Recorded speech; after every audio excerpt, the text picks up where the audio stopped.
When was your best time eating a steak? Last night, my wife's boss from her brand new job invited us over for dinner. On the drive over, my wife reiterated many times to me just how important it was to make a good impression.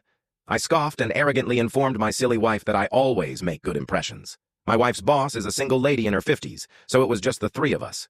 We chit-chatted over drinks and salads and seemed to really be hitting it off. She laughed at my well-timed, perfectly appropriate jokes, and my wife seemed pleased. Soon she brought out the main course, a nice big juicy steak for each of us. As I began to cut into my steak, I was discouraged to discover how undercooked this steak was. Now, I've had my fair share of rare steak. I prefer medium, but I can handle rare. This was several minutes on a hot grill short of rare. I probably could have resuscitated the cow had I tried. Instead, I sat there fidgeting with my knife and fork, worrying about how I was going to get away with not eating this steak.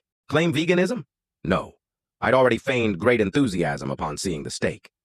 Just then, our hostess excused herself to the kitchen to take care of some dessert preparations.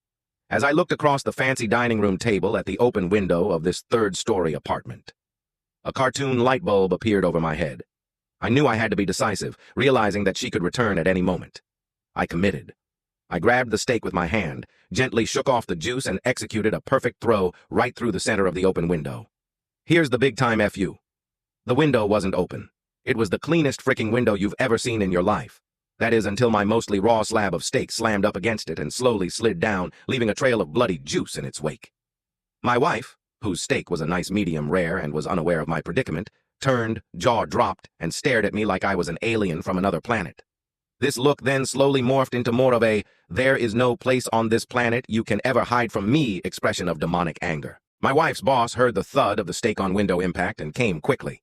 She took in the scene, the steak sitting on the windowsill, the blood trail, my empty plate, and then gave me an inquisitive, puzzled look. I just didn't know what to say.